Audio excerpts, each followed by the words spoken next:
Então, eu sempre tinha ideia de vir para cá para fazer um curso de cabeleireiro e voltar para lá.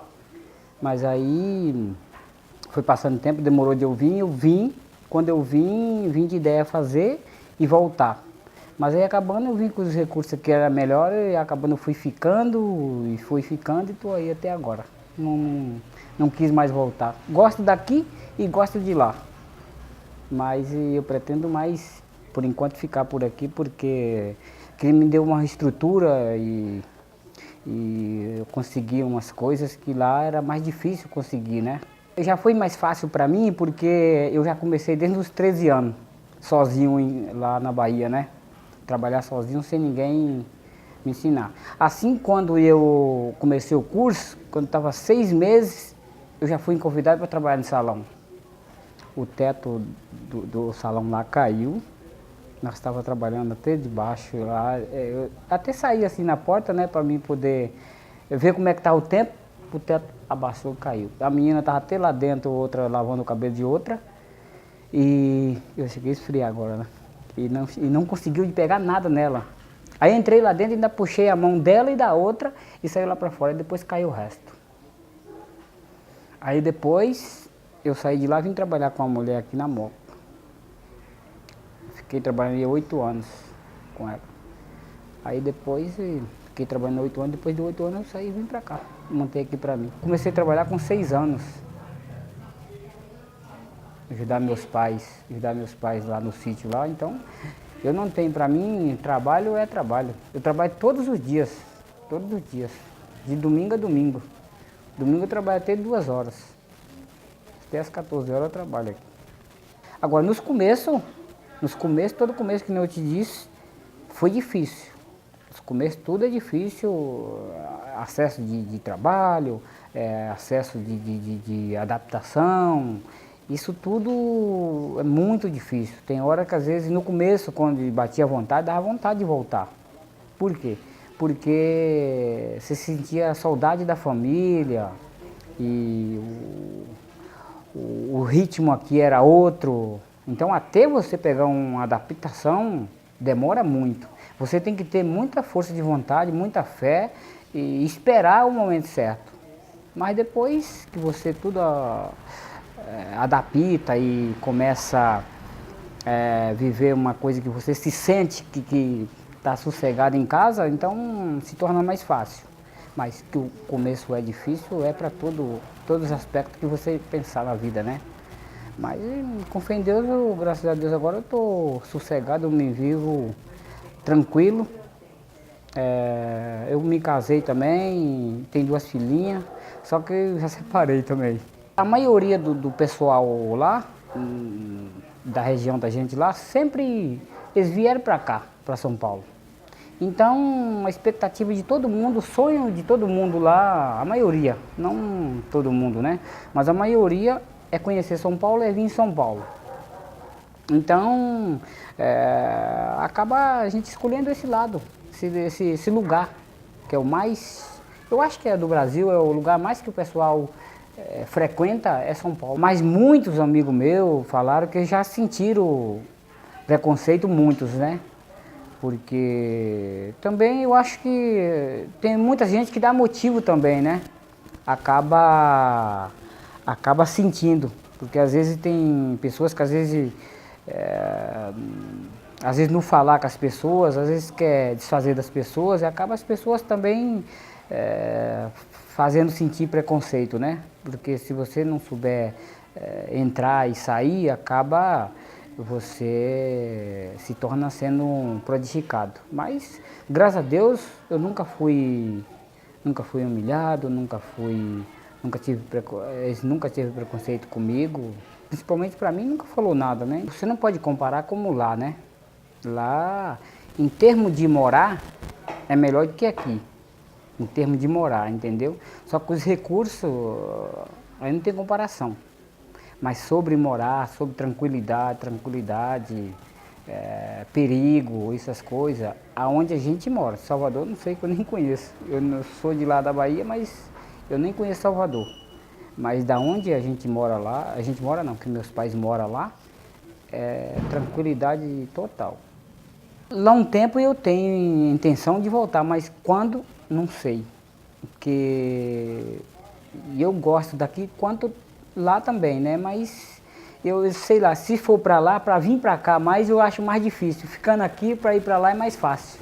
Meu nome é Djanira Santos Batista, eu sou de Timon, é uma cidade que fica do lado de Teresina, capital. Só que ela é Maranhão. E eu fico lá no final do Maranhão. Ou seja, São Luís fica lá na ponta, que é a nossa capital. Só que nós vivenciamos tudo em Teresina, que é a capital mais próxima, que só tem um rio no meio. Então, na verdade, eu vim pra cá porque eu me separei lá. E eu não consegui me adaptar,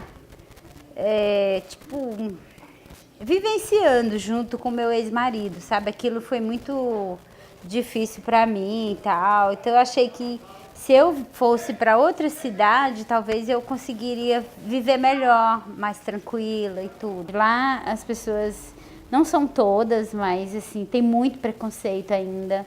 A mulher, quando é separada, ela sofre preconceito. O homem, quando ele é homossexual, ele sofre preconceito. Como aqui também em alguns lugares, mas aqui as pessoas te dão mais liberdade para viver, sabe? Respeita mais o teu limite. Não, foi difícil quando eu cheguei, porque eu sou da área da saúde, eu sou técnica de enfermagem. Então, eu trabalhava lá há 8 anos, só que o ritmo lá era totalmente diferente, pessoas diferentes e tal. E quando eu cheguei aqui, que eu tinha que correr atrás, eu tinha que mostrar currículo. E eu senti também, quando eu apresentava meu currículo, que eu era de outra cidade, de outra capital, eles, tipo, davam um jeitinho, assim, de, sabe, eles priorizavam mais as pessoas que moravam aqui, eu acho. E algumas entrevistas que eu fiz e tudo, pra mim foi um pouco difícil. Aí eu acabei arranjando empregos, assim, autônomos, tipo home care, prestava serviço particular e tudo, então eu acabei ficando uns 5 anos fazendo esse tipo de serviço.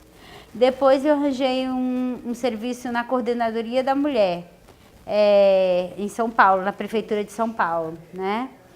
E eu trabalhava com mulheres violentadas, né? Mulheres que sofriam violência e tal. Eu fiquei 4 anos nesse trabalho. E para mim foi assim uma experiência única, foi lindo demais, assim, aprendi muita coisa. Coisas que eu passei lá, que era violência, eu não sabia. Só que quando eu vim trabalhar aqui, que eu fiz cursos, vivenciando cada vez mais e tudo, foi que eu percebi o que era violência contra a mulher. Seria, né, ridículo se eu não conseguisse ver que o metrô é lotado, que o ônibus é...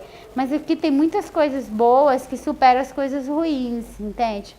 Tipo, você pode comprar coisas lá no Brás, umas coisas super baratas. Você pode fazer feiras, nessa feira da rua, que é super gostosa.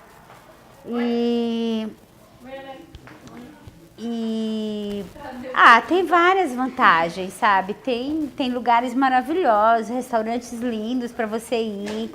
Gosto do teatro, que lá é mais difícil, acessibilidade, entende? Aqui você vai no teatro facilmente. Lá é bem mais difícil, você paga uma grana alta para poder ir no teatro. No show, aqui você tem shows em parques, né? Basta você procurar. Então, em maio eu descobri que eu estava com câncer de ovário, né? E eu tô tratando desse câncer de ovário, foi difícil. De maio para cá eu já fiz 5 cirurgias e agora eu tô na 5ª etapa da quimioterapia. Mas estou feliz, estou muito otimista, sei que vou me curar, eu creio, né? E não baixei, assim, a autoestima, ficou super, assim, porque eu estou me tratando com a equipe maravilhosa, que é a equipe do IBCC, né? Então, para mim, assim, tem um plano de saúde incrível, que é o plano de saúde da minha empresa, me ajudou bastante, porque lá, raramente, você tem um trabalho que te ofereça um plano de saúde. E o que você ganha lá, como a Helena falou, é pouco, sabe? Em todas as cidades menores que São Paulo, você ganha bem menos, a não ser que você trabalhe por conta própria. Existem pessoas lá que ganham muito bem, que trabalham por conta própria, assim. Mas ainda é bem difícil, o salário de lá é um salário baixo. E assim, eu me encontrei, assim, porque São Paulo é lindo, São Paulo é maravilhoso. Eu amo São Paulo. E não tenho nenhum desejo de voltar para minha cidade, assim. Nasci em Recife, em 1969. Fiquei 23 anos em Recife. E aos 23 eu saí, vim aqui para São Paulo. A adaptação profissional ela foi fácil. Isso meio que já estava encaminhada. A adaptação pessoal tem coisas muito diferentes. Assim. São Paulo tem uma coisa de cultura e de informação que é uma coisa que eu sempre quis. Isso a gente ficava muito maluco em Recife, chegava em Recife, você abria uma folha de São Paulo, você começava a ver os espetáculos, as coisas que estavam acontecendo em São Paulo, ficava babando lá, porque essas coisas não chegavam lá. São Paulo é uma cidade gigantesca e nem todo local tem transporte legal. Eu me dou o luxo de viver num eixozinho que eu tenho metrô, eu tenho 3 grandes corredores de ônibus perto de casa, então eu tenho acesso à Zona Oeste, eu tenho acesso à Zona Sul, eu tenho alguns acessos aqui que eu vou direto, pego um ônibus, estou direto de corredor de ônibus até esse local, vou chegar muito mais facilmente do que alguém que mora na Zona Sul e precisa ir para a Zona Oeste. Apesar de São Paulo ser uma coisa de ser uma metrópole onde você pode ter uma individualidade, onde você pode ser o que você quer ser, essa coisa de mega cidade mesmo, a tendência das pessoas, no primeiro momento, sempre é querer se mesclar. E nesse de se mesclar, você não sabe perto de quem você está. E aí eu comecei a entender, aí eu comecei a perceber coisas como aperto de mão, abraço, beijo. E Recife, você tem uma coisa muito próxima de contato físico. As pessoas têm uma relação com o contato físico muito aberta. E é muito, você chega, você é apresentado à pessoa, normalmente você vai, pega, abraça a pessoa, dá 2 beijos. E beijo, sabe, não é aquela coisinha. E depois, muitos anos conversando com um amigo meu de Salvador, que é antropólogo, ele fala que ele chama isso, que isso é um fenômeno real, que ele chama isso de bolha endêmica. E ele diz que cada sociedadezinha tem uma bolha com um tamanho. E, no fim das contas, eu acabei vindo bater numa cidade que tem uma baita de uma bolha endêmica. A gente tem um espaço muito grande que a gente preserva aqui em São Paulo. E você começa a entender, depois, com o passar dos anos, parte da necessidade disso. Tem uma noção maluca, assim, primeiro já existe aquele consenso geral de que Norte e Nordeste é a mesma coisa. Tudo que é acima de Bahia passa a ser meio que cidadão de segunda classe do país. E é engraçado, porque isso é muito, muito geral, né, dentro da vida do paulistano. Entre eles, assim, a forma de as brincadeiras que agridem, né, aquela coisa do utilizar essa coisa regional como sendo um xingamento, né, o tal do baiano, sem risco de baiano. E as pessoas jogam isso e depois sempre vem pro famoso, finaliza sempre com o famoso, não, imagina, é brincadeira. É onde fica arraigado a história do preconceito que mistura dentro do dia a dia da pessoa, né? Se eu saísse de São Paulo, seria para Nova York. Exatamente pelos mesmos motivos que me trouxeram para São Paulo. Essa coisa de informação, essa coisa de cultura,